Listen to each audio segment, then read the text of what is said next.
More PD sessions left, including today. So we are over the spring break hump and we have not much time. So abstracts are all in, we're ready to move forward with our presentation. So today we're going to talk about something a little bit different than our traditional kind of thinking about how to be the best possible scholar you can be. We're going to think about the future. How many of you are graduating and already have grad school lined up? Anybody? Perfect. How many of you are planning to go to grad school? You feel like that's absolutely the course of action for you? Okay. How many of you are like, heck no, 4 years is enough. Couldn't be me over this. Anybody else? Anybody kind of not sure yet in between? Love that. Okay. So I'm not explicitly trying to convert anybody from going to grad school today, but I do want to speak to you as someone an undisclosed number of years in the future who was in your seat and felt like grad school was the only, like that was the conveyor belt, right? Like if I want to have this status or this credential or get this job, I have to have this grad school experience. So we're going to talk through that and think about some pros and cons of what these different options might lead to, how that can kind of shake out. So there are certainly reasons to consider grad school. Again, hello, I have a PhD. Like I did it. There are obviously good reasons to do it. I'm not super anti-grad school. Again, I want that to be very clear, but we need to know kind of what the context of our academic field is in our professional space as well. So we have career advancement. That is, of course, going to help you get further in some professions and others. Now, if you're really thinking, for whatever reason, like I need to be faculty, I want to be a professor, then you don't really have a choice, right? Like you have to get your terminal degree or doctorate. If you want to go into healthcare, right? Like you have to, if you're going to be a doctor of some sort, you have to have your MD or whatever iteration of that. So there are, of course, those exceptions. There's nothing I can do to convert you away from that, sure. Some you will have increased earning potential. So you'll see on lots of job applications throughout the course of your life, like a salary range, right? Like maybe it's 75 to 100,000. That's a really big range, right? So that distinction may be what you get hired at, maybe you having a bachelor's versus having a grad degree of some sort. And you're going to get better at stuff. Like you're already getting better at your area of interest this semester as a research intern in your undergraduate experience, right? So think about that magnified and amplified by having a whole experience, whether that's a 2-year master's program or a 4 to 10-year terminal degree experience, like whatever it is that you decide to pursue, you're going to get really good at whatever that content is. Remember a few weeks ago we talked about the communication piece, and as you go deeper into your academic trajectory, you learn more and more and more about less and less and less. So you get really focused in on some of those niche areas of your interest, which is always a nice thing to have a reason to go like nerd out about stuff. So again, you're going to deepen that expertise and have lots of networking opportunities.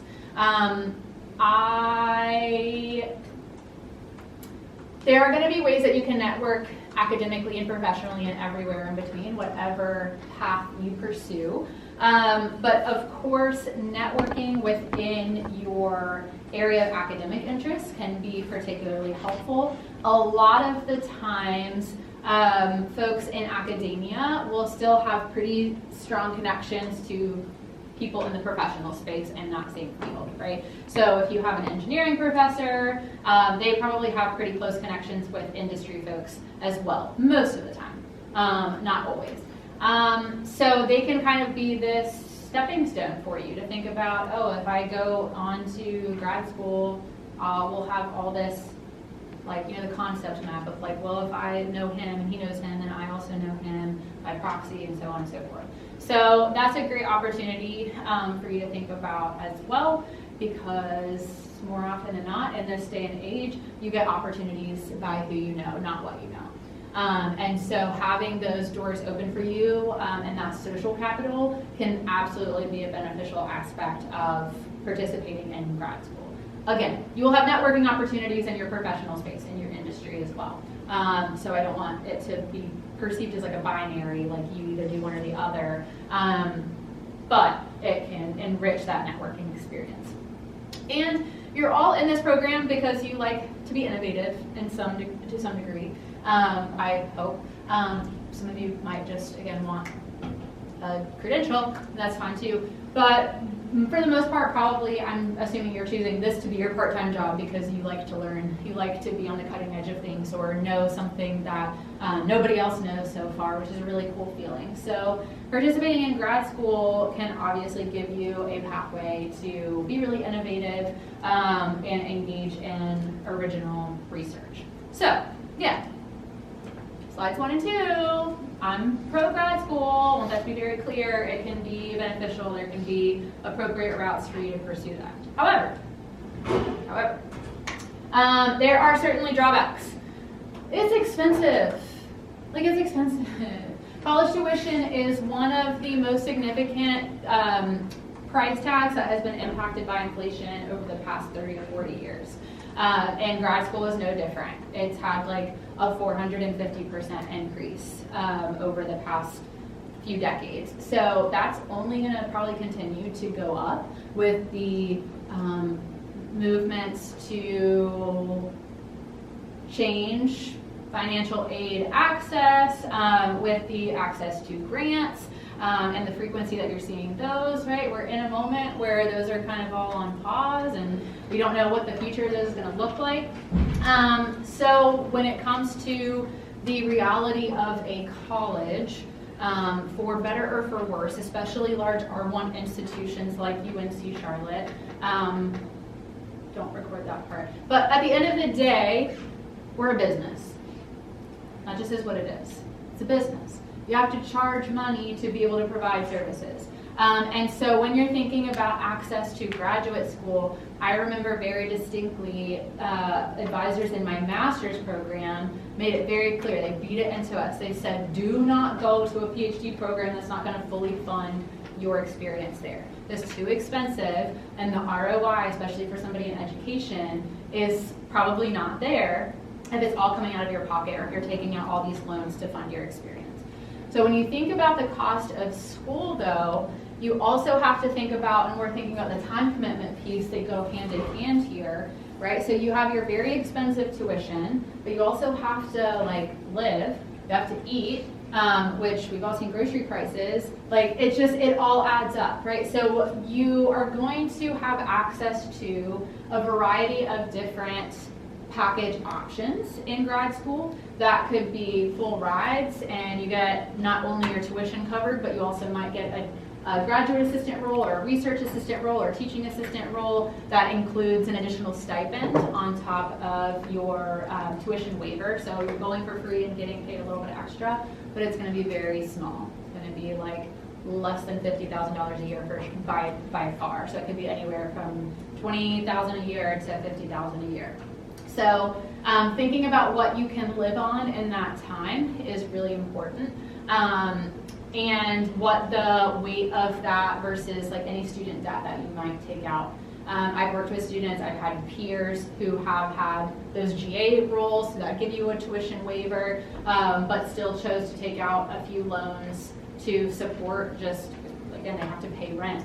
And that kind of stuff adds up. So thinking about how all of those dollars and cents are going to break down is going to be very important. That's important about anything in life, and we don't teach financial literacy enough at any level of education. So make sure you're thinking through and getting counsel from trusted advisors, whether that's someone in the Career Center or the financial aid department or like family members who have been through it before, to really understand what that ROI is going to set you up for.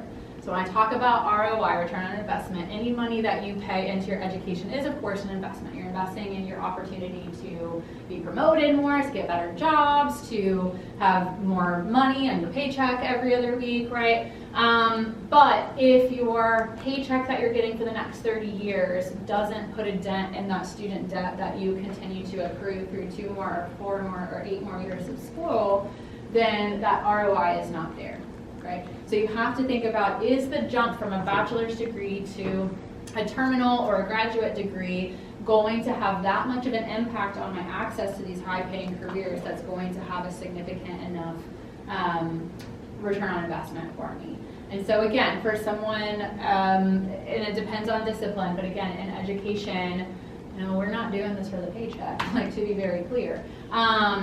But having access to those waivers and different things like that can make it all, quote unquote, worth it, however you want to phrase that. So you really have to think about that with the duration of the program. How long am I going to have to survive on $30,000 a year, right? So is it a 1-year master's program that you can get through while you work?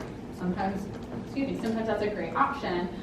Or is it like a 7 or 8 year med school experience where you cannot have a job outside of that experience? If you're going to law school, you're going to med school, right?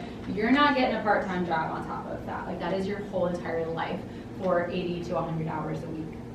So what you're able to do in your spare time to, you know, the whole like side hustle realm, whatever, like that does something for some people, but it's not necessarily something that should be counted on, right? So you want to think about that core source of income, those core, like what's coming in versus like what's your output. So there are tons of those unexpected expenses that you might not necessarily count on. So you probably at this point in your college career now are starting to get a sense of like, I'm a broke college student, right? Like, I only have this much money to live on each week.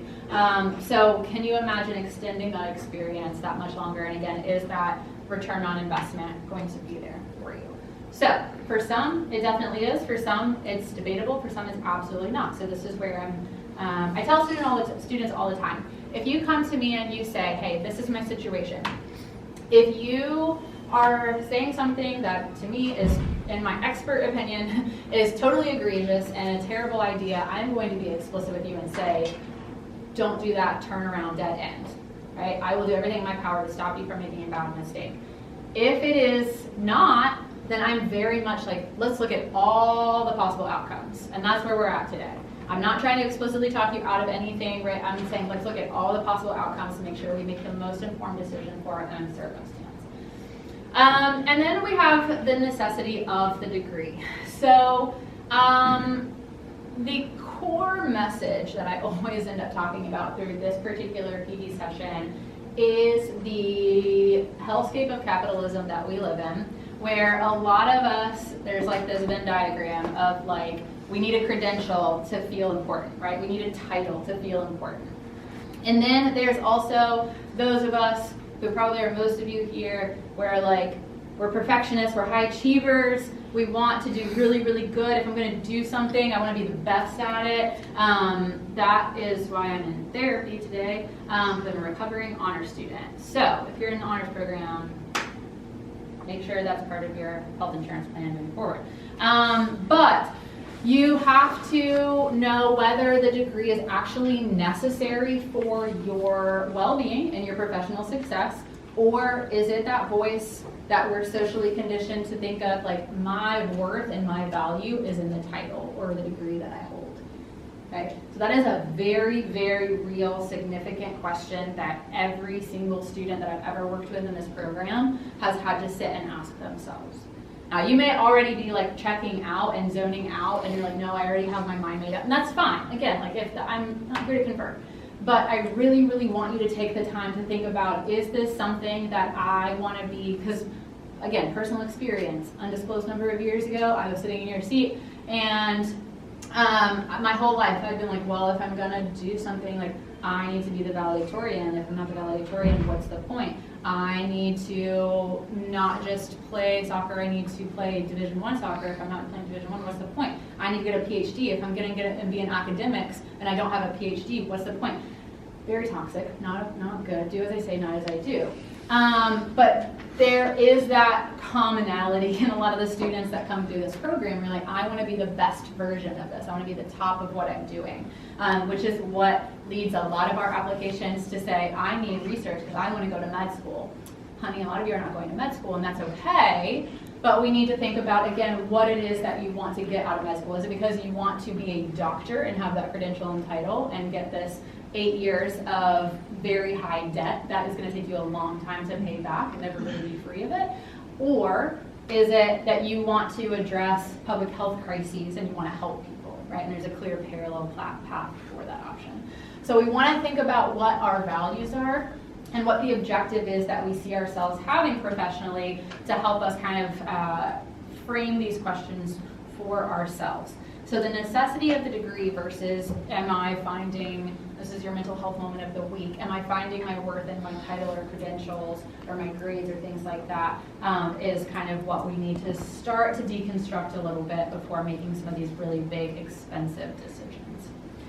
So what are those long-term career aspirations? Now, again,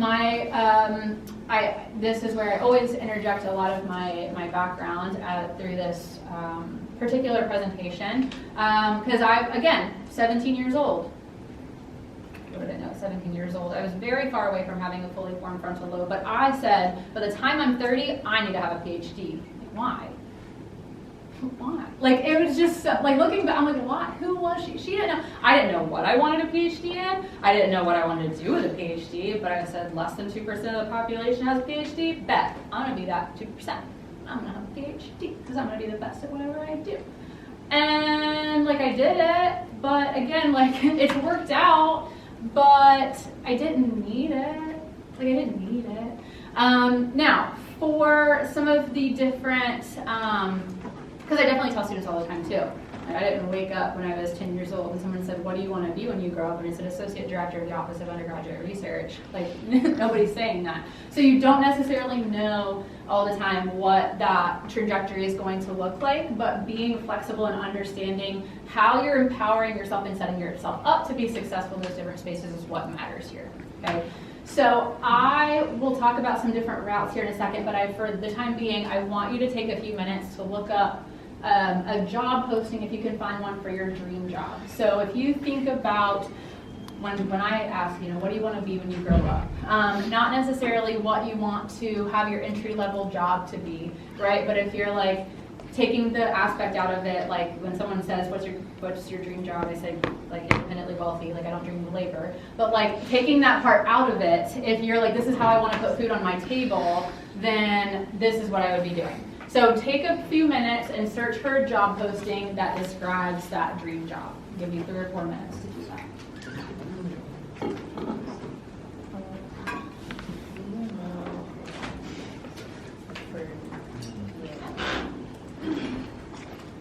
Can you always get that experience at the same time that you're pursuing that master's degree? Sometimes yes, sometimes no. So you have to think about your order of operations. If I'm going to get experience, what does that experience look like? Because if I need, it's the age-old nonsense of this is an entry-level job, but I need experience to get the entry-level job, right? So what is that experience? How are you going to get that experience? That's rhetorical. That's going to set you up to be competitive for that particular role, right? But we need a master's degree. Have to have a master's degree, and that's okay, right? But again, what we start to think about then is order of operations. So I go straight into my grad degree, where I take some time to work and gain that experience, and then apply it to my grad degree later, which we'll talk about here in a second. Okay? Who else? What else do we want to be when we grow up? Director of Archaeology. Director of Archaeology. Where do you want to be a director of archaeology? Like historical sites, because a lot of archaeology work is like contract, but the director is like permanent salary position. Perfect. So that's security that we're thinking about. So did you find a job posting? Yes, and they said 5 years of field experience and a master's. 5 years field experience and a master's. So again, order of operations. Am I going to get that 5 years of field experience at the same time that I'm achieving my master's degree? Maybe, maybe not. It depends. Anybody see any roles that require just a bachelor's degree? What do you want to do when you grow up? Naval reactor engineer. Sure, absolutely. And so it said bachelor's degree. Yep. And what else? It's a bachelor's degree, completed calculus 2, physics 2, and you have to have at least a B in all your technical courses. Okay, so that's pretty attainable, right? Are you thinking about grad school? Yeah. Why? Why? Because I want to be, like you said, the best at what I do. Target audience today, aren't you? Yeah. picked you right out of the tree, Isaiah. So there's my fruit. Okay, so one more. Anybody see one that's PhD or terminal degree is required? Seeing some glances happening right here.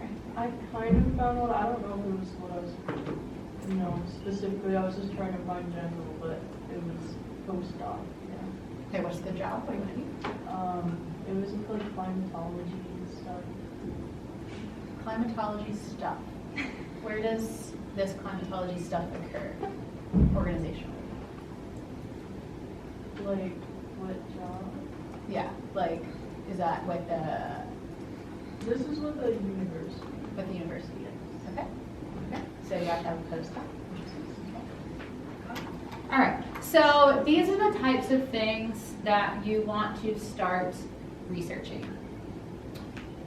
This preferred job that you have might shift and change some. I'm not necessarily advocating for it to shift and change by any means, but we certainly, one of the great advantages of doing things like undergraduate research or comparable experiences is that you're like, oh no, I know what I want to do when I grow up, I'm so excited to do it, and then you do a semester of, again, research or an internship or something like that in that field, and you're like, oh my god, get me out of here. If I get a degree in this and do this for the next 35, 40 years of my life, it's my 13th reason.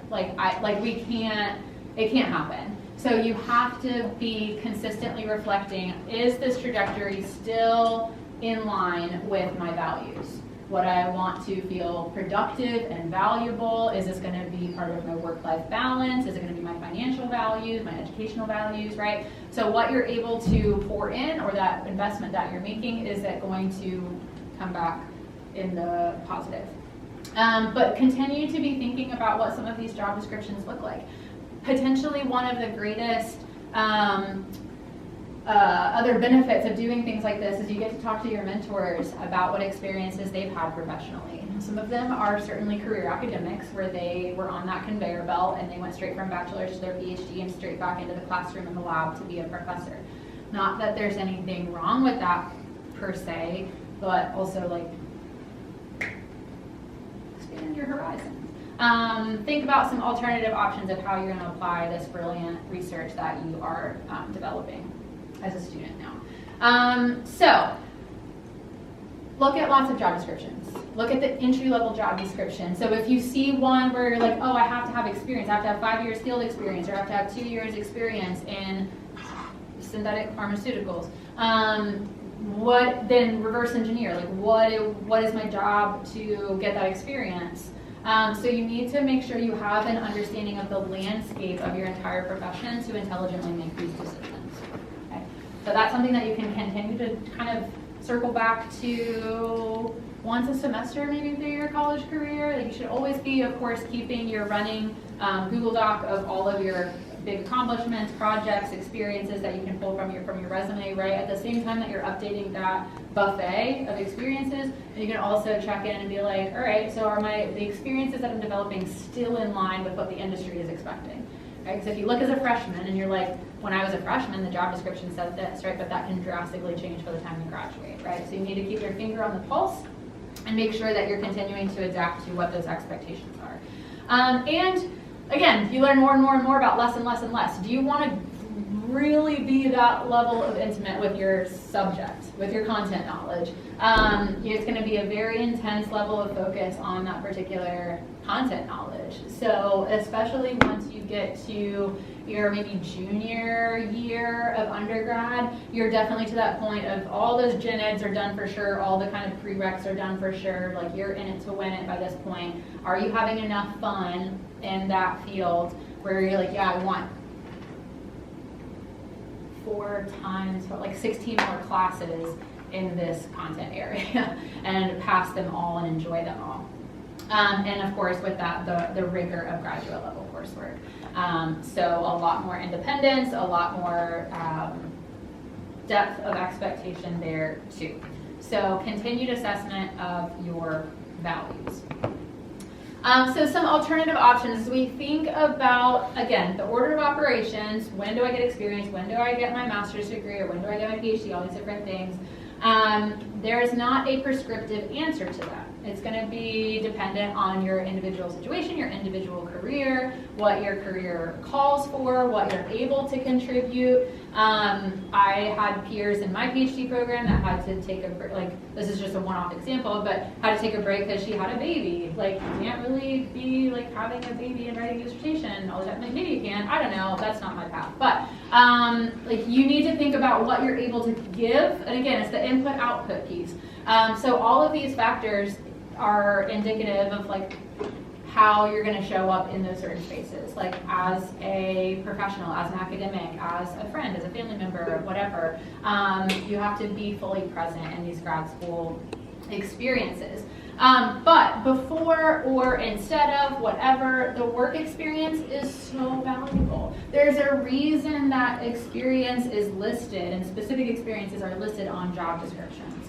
Like you need to have field experience. You cannot, of course, as a director, you cannot tell your field archaeologists, like you're doing this right or you're doing this wrong unless you've really been authentically in that role and you have a sense of it, right?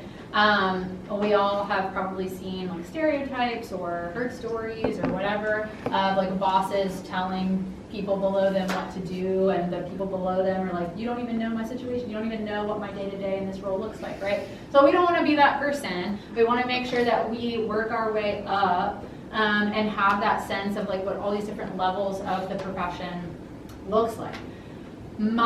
So back to 17-year-old Sarah with a non-fully formed frontal lobe. Once I got through my undergrad experience, my undergrad is in secondary education, and so I went to teach. So I was a high school teacher for a couple of years because yes, I wanted a PhD by 30, but I was only 22 then, so I had some time to kind of figure it out further. Working as a teacher for those couple of years, I wouldn't have traded it for the world, okay? And I think that there's a ton of underrated value in getting industry experience before you go back to get your advanced degree that doesn't get talked about. Because part of getting an advanced degree or grad degree or your master's degree or your PhD especially is that is centered on research. So what do you have to do in research? You have to ask questions. You have to develop research questions. How can you develop an authentic research question and know what you want to focus on to fix unless you've experienced it yourself? There is a level of authenticity and value to research that comes from that lived experience, professionally or personally, that is going to elevate your work so much more impactfully than if you just stay in the academic trajectory and go on that conveyor belt. And you are only asking questions based on what you engage with in literature. Like, we can learn a lot from literature. That's the point of like literature reviews, and we engage with scholarship and we read, the journals and all the things. But there's only so much that we can learn from that as opposed to what we're engaging with on a day-to-day basis in a professional environment. So me working for those couple of years as a high school teacher shifted my perspective, and it made me think about the educational experience a little bit differently. So I said, I actually want to think about some different, so to be clear, I had this preconceived notion that maybe I'd get a PhD in linguistics. So I have this background in language and things like that. And so I was interested in that for a while. So after a couple of years of teaching, I went to get my master's degree, and I did my master's in TESOL, teaching English to speakers of other languages. So I did some of my linguistics work in that program as well, and I taught at the same time. So I continued to teach the middle school and high school level while doing my master's degree. So even through that program, while teaching and that real lived experience in middle schools and high schools, and thinking about how it applied to the content that I was doing, much like you all are doing right now, like you're thinking about your classroom content, how it's showing up in your research lab and your research setting, like, I see it in this whole new way, right? It's kind of what I experienced with doing those two things in tandem. But even after I finished my master's, I was still teaching in the middle school and high school level, and I really came to this crossroads because I was like 26, so I was like, if I need this PhD by 30, I still hadn't come out of my haze, so I was like, I better get on the ball, I better start applying to these PhD programs. And that's why science is saying frontal lobes now take until 27, not 25 like we previously thought, and I'm living proof. So I was debating. I was like, I really love linguistics. Like, I'm really fascinated by that, but I'm very aware that my path, if I choose to pursue that, is academia. Like, what else are you doing with a PhD in linguistics other than going to be a linguistics professor to probably a lot of students that don't really care too much about linguistics, for being quite honest. So that was route one. And then my other route, born and raised in West Virginia, care a lot about my state of West Virginia, Appalachia, and that space as a whole. And so I felt this tug back to my people, my community. I said I really want to investigate further the space of education in West Virginia. So I chose to do the PhD at West Virginia University so that I could be contextually situated in the community that I cared about, and that I had experts around me, and my advisors and my committee were actually like from the same places, knew the same things, experienced the same things. So when you're thinking about choosing your grad school, choosing that, am I gonna get here? Yes. I'll get there in just a minute, but choosing to situate yourself in with a level of intentionality in that grad school is going to be your other thing that you really need to consider. However, back to alternative work options, your work experience, even if you choose to move forward with grad school, is going to help you shape your why. Like when you go do an interview or you're developing your proposal for your master's thesis or your dissertation or whatever, you're going to have to justify it. You're going to have to defend it. So if you don't really have a clear why that you can see as authentic and that you know enough about, it's not going to be as, like I said, it's not going to be as impactful. So work experience can really bring that to the table. Certificates and short courses. We live in the age of like Coursera and taking a one-off class with a university or a community college. There are all kinds of professional development opportunities through different industries and platforms. So there's tons of ways. If your main aspect of, which I don't really, to be fair, I don't think I've met a ton of students who they're like, I just really like to learn, so I want to continue going on to get my master's degree. As much as I know you guys love to learn to some degree, that reason is like 7th, 8th, 9th down the list of why you want to continue in your education, right? So there are those other options if you're interested in learning. I can say that, now of course I'm not going to go back and get another PhD, so I'm like, okay, well, am I tapped out on learning experiences? Like, I tell you, PhD, turned 30, COVID hit all in the same year, talk about a crash out, that was a bad year. But I really have since recovered from that, like, okay, what now? Like, I achieved my goal that I set for the past 13 years, and like, now it's a gray abyss. But if you're in the right space, that professional development opportunity will be available, whether that's through professional organizations or conferences or again, like different courses. I'm gonna do a whole week-long training on like how to train mentors to do research in the next couple months. Like that, there's gonna be lots of ways for you to continue to learn and get better at your craft. That doesn't always have to be a master's degree or a PhD. There are lots of ongoing learning opportunities there. And then the online courses, like same deal. So if you go through all this process and you've reverse engineered and you weighed your values and you're like, there's no way around it, I have to get a graduate degree, then finding the right program is going to be the imperative next step. So as I just talked about a little bit, making sure that for me, if I wanted the people around me supporting me through this process to reflect my passion, and that was to be situated in Appalachia, it was to be situated in a West Virginia community where I could do something that I felt impactful and study it more closely and intimately.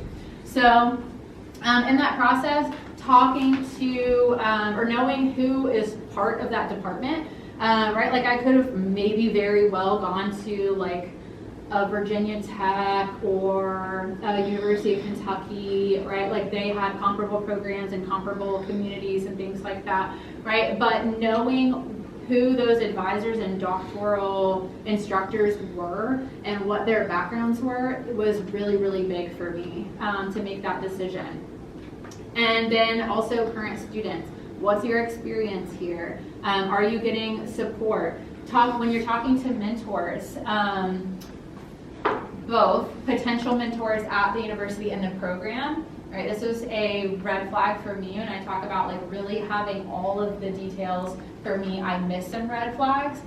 In my time at West Virginia University, I went through 4 different committee chairs in my 4 years. 4 different committee chairs.